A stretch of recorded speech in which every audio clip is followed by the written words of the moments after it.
Hello class 9 students, this is your biology teacher Agrima Rawat. So we have been doing chapter number 13, why do we fall ill. So in today's video we are going to cover a few of the topics. The first topic we are going to cover is organ specific and tissue specific manifestation. It means there are various types of disease and various types of disease infect different types of organ और tissue.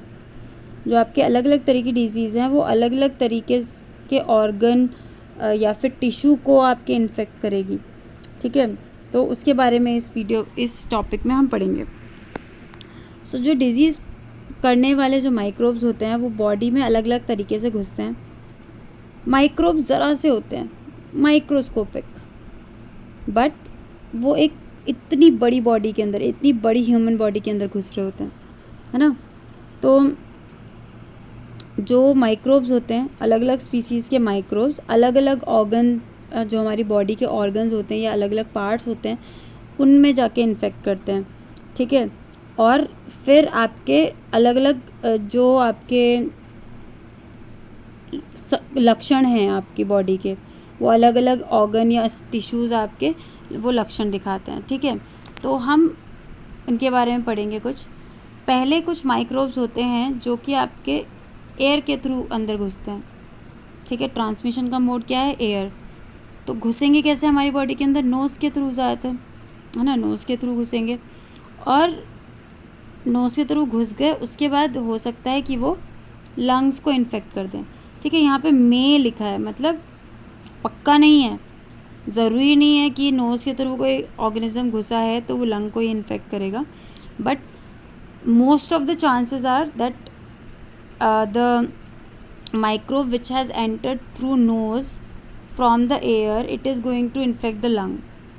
ठीक है, तो इसमें example दे रखा है आपके कुछ bacterias होते हैं जो ट्यूबरकुलोसिस को कॉज करते हैं और वो लंग को इन्फेक्ट करते हैं.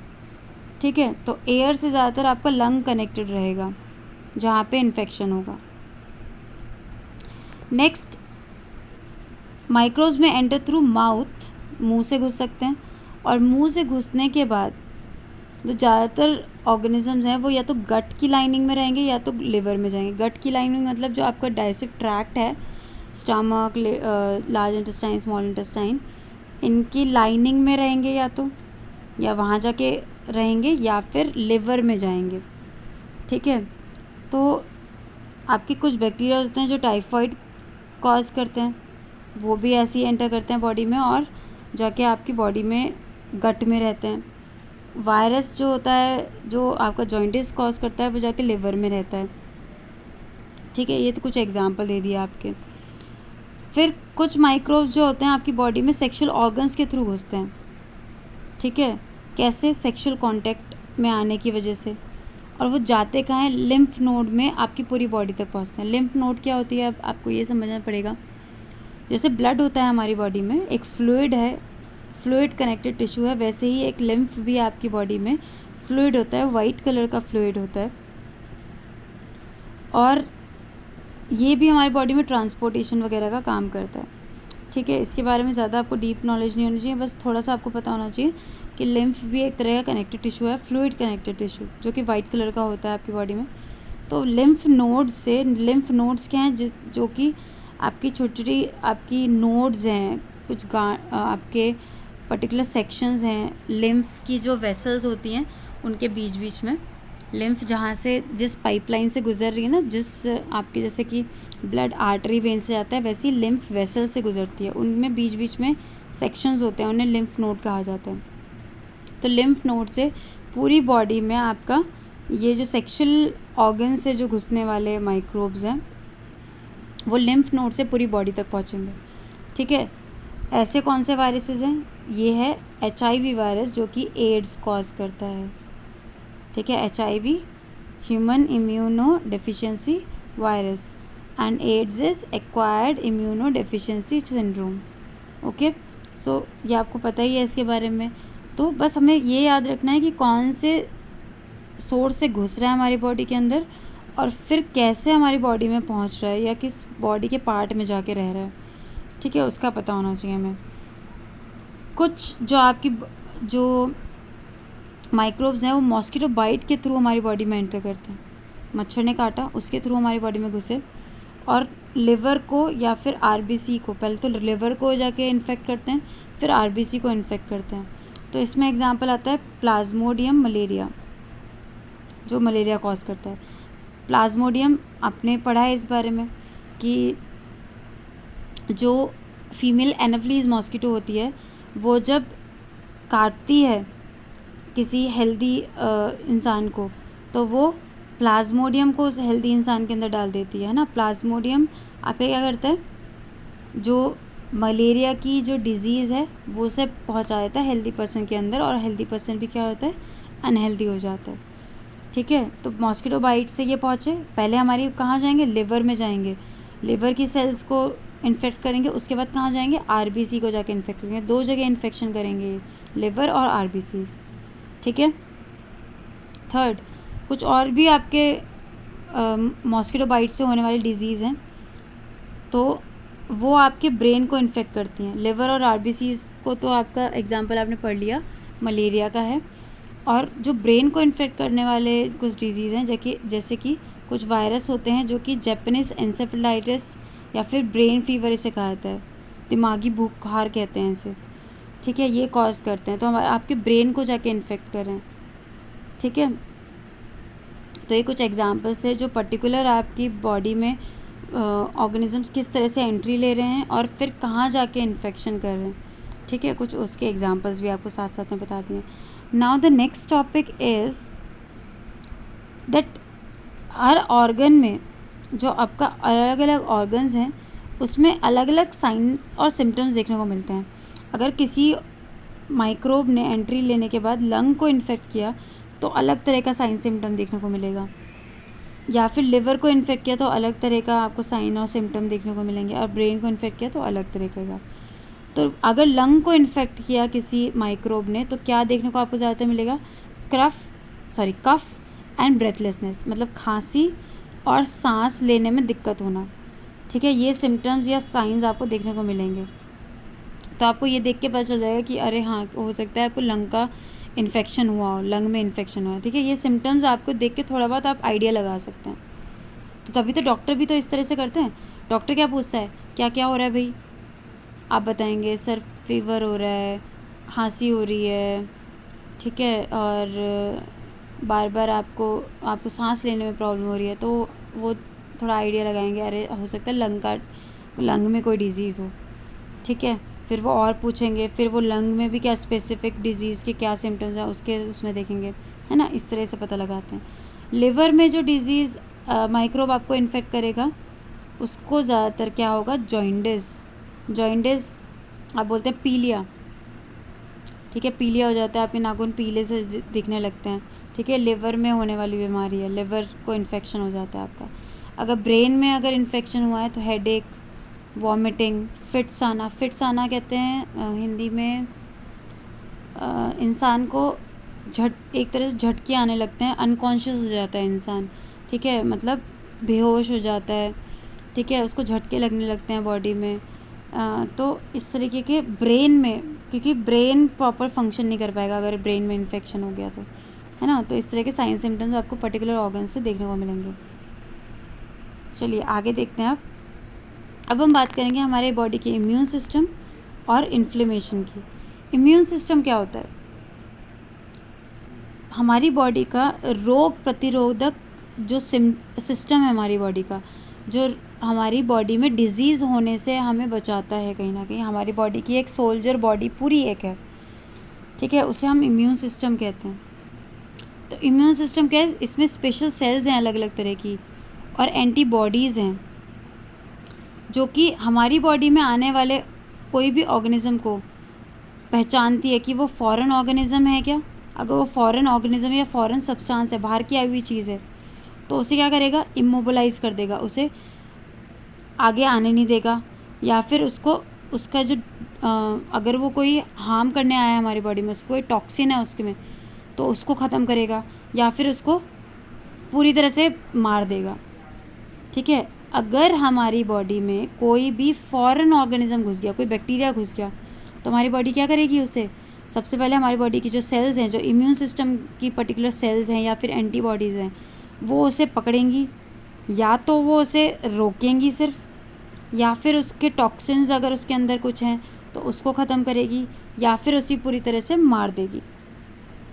ठीक है, तो ये हमारी बॉडी का इम्यून सिस्टम एक तरह से सोल्जर्स की तरह वर्क करता है। हमारी कंट्री में कितने तरह के सोल्जर्स हैं, आर्मी है, पुलिस है, BSF, ITBP, ठीक है, आप कितने नाम लोगे, इतनी सारे सोल्जर्स, अलग अलग टाइप के सोल्जर्स हैं। वैसे ही हमारी बॉडी में भी अलग अलग टाइप के सोल्जर्स हैं, अलग अलग टाइप की सेल्स हैं जो अलग अलग टाइप के इन्फेक्शंस में आपके काम करती है। तो ये आपकी बॉडी का डिफेंस सिस्टम की तरह काम करती है, जो कि किसी भी पैथोजन को अंदर हमारी बॉडी में एंट्री लेना ईजी नहीं होने देती कभी भी। अब एक चीज़ है कि अगर हमारे सोल्जर इतने अच्छी तरह से काम कर रहे हैं, हमारी बॉडी में इतने सारे सोल्जर्स हैं, तो हमें बीमारी होती ही क्यों है? इसलिए हो जाती है कि कभी कभी, जैसे हमारी कंट्री में भी है, कितने सारे सोल्जर्स काम कर रहे हैं, सब अच्छी तरह से काम कर रहे हैं, बट कभी कभी कोई ना कोई टेररिस्ट घुस ही जाता है ना कंट्री में। वैसे ही हमारी बॉडी के भी सोल्जर्स बहुत अच्छी तरह से काम कर रहे हैं, हमारी बॉडी के स्पेशल सेल्स, एंटीबॉडीज़ बहुत अच्छी तरह से काम कर रहे हैं, बट कभी कभी कहीं कहीं पे थोड़ी सी गड़बड़ की वजह से ये पैथोजेंस घुस जाते हैं, ठीक है, और हमें बीमार भी कर देते हैं। बट अगर हमारा इम्यून सिस्टम बहुत एक्टिव है, बहुत अच्छी तरह से सेल्स हर जगह काम कर रही हैं, एंटीबॉडीज़ हर जगह अच्छी तरह से काम कर रही हैं, तो ईज़िली हमें कोई भी बीमारी नहीं हो सकती। ठीक है, तो इम्यून सिस्टम बहुत इंपॉर्टेंट है हमारी बॉडी में। जैसे कि आजकल कोविड-19 फैला हुआ है, तो सब ये बोलते रहते हैं इम्यून सिस्टम स्ट्रांग होगा तो ये बीमारी नहीं होगी। क्यों? क्योंकि कोविड-19 का जो वायरस है, कोरोना वायरस, अगर वो हमारी बॉडी में घुस भी गया तो हमारी बॉडी के अगर इम्यून सिस्टम बहुत एक्टिव है तो कोरोना वायरस को उसी टाइम मार देगा जल्दी जल्दी। ठीक है, उसे बीमारी नहीं फैलाने देगा। ठीक है, अच्छा, हमारी बॉडी का इम्यून सिस्टम क्या करता है, ये जो हमारी बॉडी की इम्यून सिस्टम की सेल्स हैं, वो अगर कोई डिजीज़ कॉजिंग जर्म घुस गया हमारी बॉडी में, ठीक है, तो उसके खिलाफ काम करने लगता है। इम्यून सिस्टम एकदम से काम करने लगेगा डिजीज़ कॉजिंग जर्म्स के खिलाफ। ठीक है, अब हमारी बॉडी में वो जहाँ पे भी इन्फेक्शियस एजेंट होगा, मतलब वो इन्फेक्शियस एजेंट कोई भी हो सकता है, हमने पढ़ा था बैक्टीरिया, वायरस, प्रोटोजोन्स, आपके वॉर्म्स हैं, बहुत अलग अलग टाइप के आपके एजेंट्स हैं, ये हमारी बॉडी में घुस गए तो इन्फेक्शियस एजेंट को जहाँ पे भी बॉडी में है, तो ये सेल्स जो हमारी इम्यून सिस्टम की सेल्स हैं, ये क्या करेंगी, उसे मारने जाएंगी। ठीक है, जब ये इम्यून सिस्टम की सेल्स इस इन्फेक्शियस एजेंट को मारने जाती हैं तो इसे कहते हैं इन्फ्लेमेशन। क्या कहते हैं? इन्फ्लेमेशन। फिर से समझ लीजिए, इम्यून सिस्टम की जो सोल्जर सेल्स हैं, हमारी स्पेशल सेल्स, ठीक है, वो जो इन्फेक्शियस एजेंट आया है हमारी बॉडी में, जो कि हमारी बॉडी के किसी पार्ट में प्रेजेंट है, तो ये जो सेल्स हैं जिसे हमारे इम्यून सिस्टम ने काम दिया है कि तुम जाके इस इन्फेक्शियस एजेंट को मार के आओ, तो जब ये इन्फेक्शियस एजेंट को मारा जाएगा इस सेल्स के थ्रू, तो इस प्रोसेस को क्या कहते हैं? इन्फ्लेमेशन। जब इन्फ्लेमेशन हो रहा होता है, मतलब सेल, आपकी स्पेशल सेल इन्फेक्शियस एजेंट को मार रही होती है, तो हमारी बॉडी अलग अलग इफ़ेक्ट दिखाती है, जैसे कि फीवर होना, स्वेलिंग होना या पेन होना। जैसे कि ये चीज़ ध्यान रखना, कभी भी फीवर होना आपको बीमारी नहीं है। फीवर होने का मतलब ये है कि आपकी बॉडी उस बीमारी से लड़ने की कोशिश कर रही है।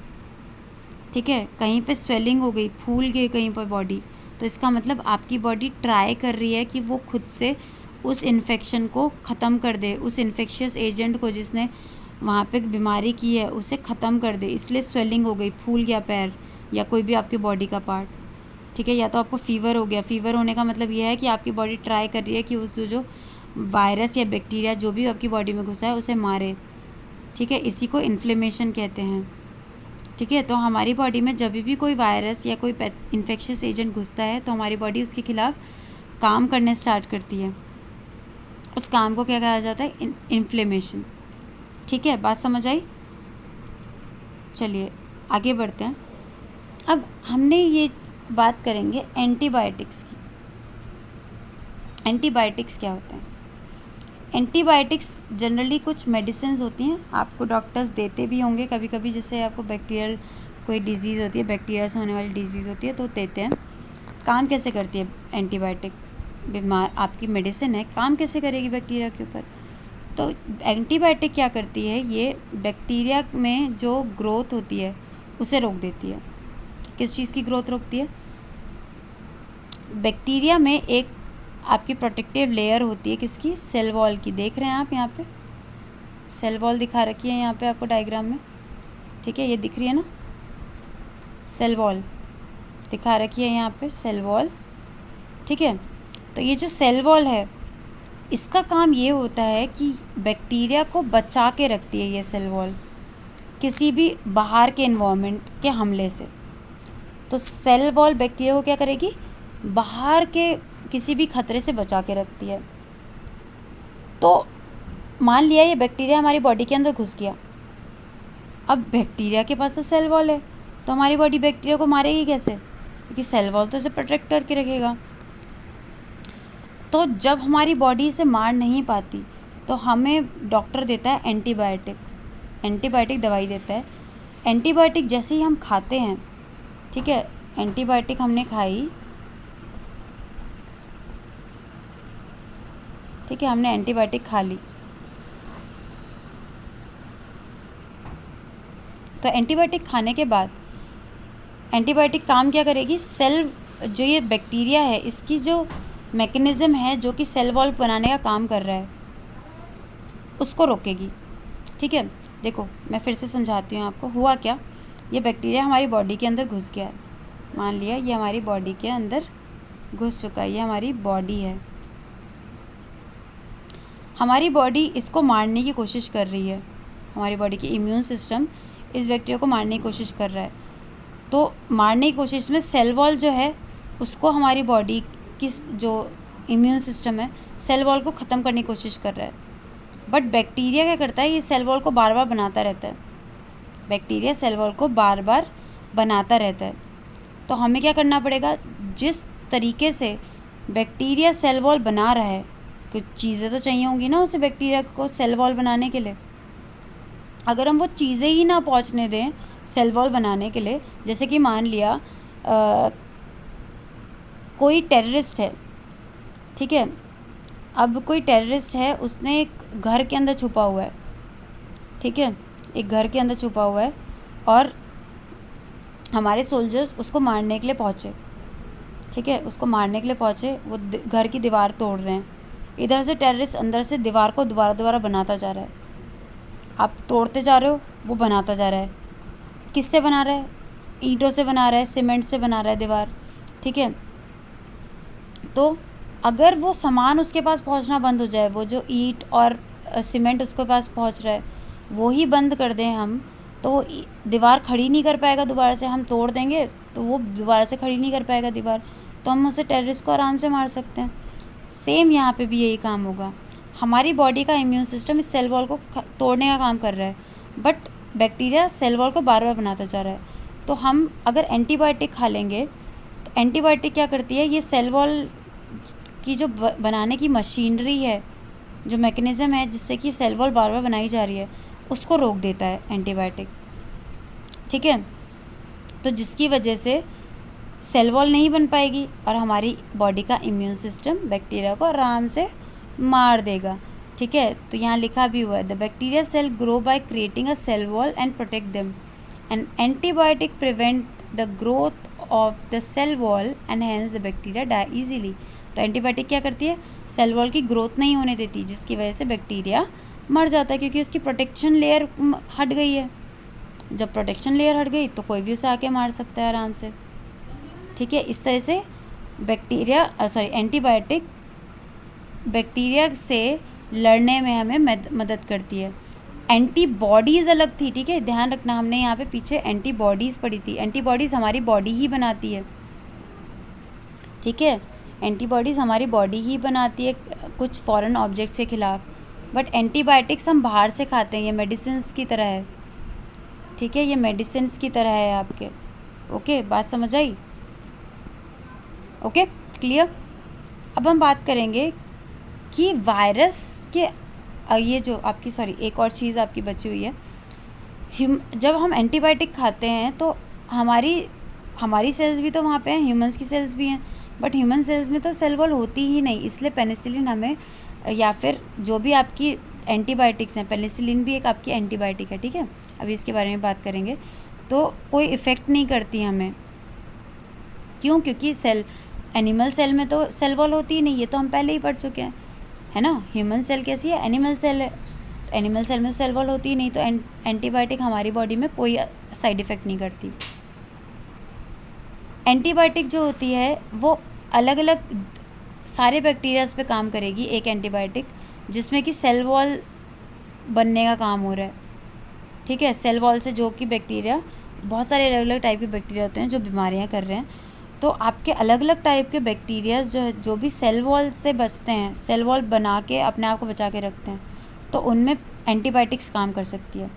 तो एक एंटीबायोटिक बहुत सारी बैक्टीरियाज को मारने में या उनके खिलाफ लड़ने में हमें मदद कर सकती है। ऐसी एक एंटीबायोटिक का नाम है पेनिसिलिन।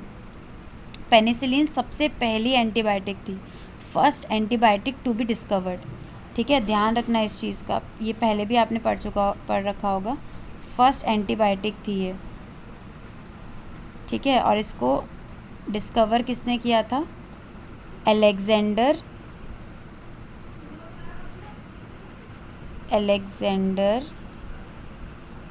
फ्लेमिंग, ठीक है। तो पेनिसिलिन आपके बहुत सारे बैक्टीरियाज के ऊपर काम कर सकती है। तो अगर आपको कोई भी बैक्टीरियल बीमारी हो रही है तो ज़्यादातर आपको अगर पेनिसिलिन दे दी जाएगी तो आपकी बॉडी ठीक हो जाएगी, आपको बीमारी से राहत मिल जाएगी, ठीक है, बात समझ आई। अच्छा, जो एक ही तरह के आपके similarly many antibiotics work against many species of the bacteria rather than simply working against one. तो ज़रूरी नहीं है कि एक एंटीबायोटिक एक ही बैक्टीरिया के खिलाफ काम करेगी, आपकी बहुत सारी पेनिसिलिन के अलावा भी ऐसी बहुत सारी आपकी एंटीबायोटिक्स हैं जो कि एक से ज़्यादा बैक्टीरिया के खिलाफ काम करती हैं, ठीक है, बात समझ आई। चलिए अब बात करेंगे कि एंटीबायोटिक्स वायरसेस के अगेंस्ट क्यों नहीं काम करती। बहुत इम्पॉर्टेंट क्वेश्चन है कि अगर हमें कोई वायरस से होने वाली डिजीज़ हो रही है, जैसे कि आजकल कोविड-19 चल रही है, तो उसमें एंटीबायोटिक्स क्यों नहीं वर्क करती? क्यों नहीं वर्क करती? इसका बहुत इजी आंसर है, क्योंकि एंटीबायोटिक्स किस पे वर्क कर रही थी? वो जो बैक्टीरिया के अंदर बायोकेमिकल पाथवे चल रहा था सेल वॉल बनाने का, उसको रोक रही थी, ठीक है ना, उसी को तो ब्लॉक कर रही थी। तो इसी वजह से बैक्टीरिया की जो ग्रोथ है वो रुक जा रही थी, है ना। बट वायरस जो होते हैं, वायरस तो बायोकेमिकल पाथवे उनका खुद का कुछ होता ही नहीं। मैंने आपको पहले भी पढ़ाया था ये चीज़ कि वायरसेस तो अपने आप से कोई काम कर ही नहीं सकते, वो तो नॉन लिविंग की तरह हैं, वो तो जिसकी बॉडी में घुसते हैं उसकी बॉडी का मशीनरी यूज़ करते हैं और प्रोटीन बनाते हैं अपनी बॉडी में। तो वायरस का स्ट्रक्चर कैसा होता है? कुछ इस तरह का होता है वायरस का स्ट्रक्चर। एक ऐसी एग्जांपल दे रही हूँ, एक वायरस का कुछ इस तरह का वायरस होता है, ठीक है। इसमें ये आपका डीएनए या फिर आरएनए होगा, ठीक है, और ये बाहर क्या है? प्रोटीन है। इसमें सेल वॉल नहीं होती, इसके बाहर सेल वॉल होती ही नहीं है, पहली बात, ठीक है। और दूसरी बात, सेल वॉल है ही नहीं तो कहाँ से एंटीबायोटिक काम करेगा? क्योंकि एंटीबायोटिक तो काम ही सेल वॉल को रोकने का कर रहा था, बट सेल वॉल है ही नहीं इसमें, तो काम कहाँ से करेगा? दूसरी चीज़ कि जो वायरस है वो उसके पास अपना तो कोई मशीनरी नहीं है काम करने की, वो तो होस्ट की बॉडी का काम ले रहा है अपना सारा। तो जिसकी बॉडी में घुसा, अगर वो ह्यूमन की बॉडी के अंदर घुस रखा तो उसकी बॉडी का मशीनरी यूज़ कर रहा है, तो इसलिए वायरस के अगेंस्ट एंटीबायोटिक काम करती ही नहीं है, ठीक है। तो अगर आपको कॉमन कोल्ड हो रहा है, ठीक है, सॉरी हम कहाँ पहुँच गए हैं, हाँ, अगर आपको कॉमन कोल्ड हो रहा है, कॉमन कोल्ड तो वायरस से होता है, राइनो वायरस से, तो अगर आप एंटीबायोटिक खाओगे भी तभी भी आपको कुछ फ़र्क नहीं पड़ेगा उससे, क्योंकि आपको बीमारी वायरस से हो रही है, बैक्टीरिया से थोड़ी हो रही है। और एंटीबायोटिक सिर्फ बैक्टीरिया के खिलाफ वर्क करते हैं, वायरस के अगेंस्ट नहीं करते। क्यों? क्योंकि वायरस के पास सबसे पहली बात, उसके बाद सेल वॉल नहीं है, ठीक है। तो सेल वॉल एंटीबायोटिक तो सेल वॉल पे ही काम करता है, सेल वॉल को ही बनाना का जो काम है उसको रुकवाता है। और दूसरी बात, जो वायरस है वो उसके पास अपनी कोई मशीनरी नहीं है, तो एंटीबायोटिक रोकेगा किसको? वायरस के। जब वायरस खुद से कुछ काम ही नहीं कर रहा, वायरस तो दूसरे को से काम करवाता है अपना सारा। जिसकी बॉडी में घुसा, ह्यूमन की बॉडी में घुसा, तो ह्यूमन की बॉडी से ही काम करवा रहा है अपने लिए, तो उसको रोकेंगे कैसे, है ना। इसलिए गड़बड़ होती है यहाँ पे, एंटीबायोटिक इसलिए काम नहीं करती वायरसेस के अगेंस्ट, ठीक है। So I hope you have understood this. Okay, so this was it for this video. In the next video we will talk about the other topics that are left in this chapter. Thank you.